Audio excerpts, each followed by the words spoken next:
मेरे वतन के उदास लोगों,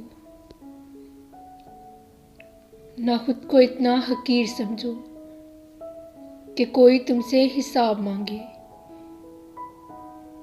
ना खुद को इतना कलील समझो कि कोई उठकर कहे ये तुमसे वफाएं अपनी हमें लुटा दो,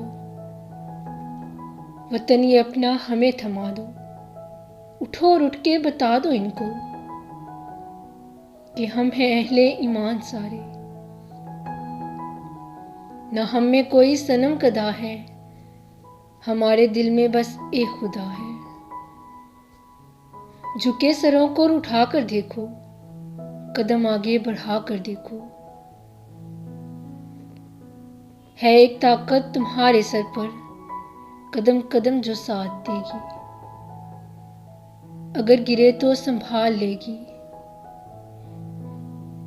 मेरे वतन के उदास लोगों,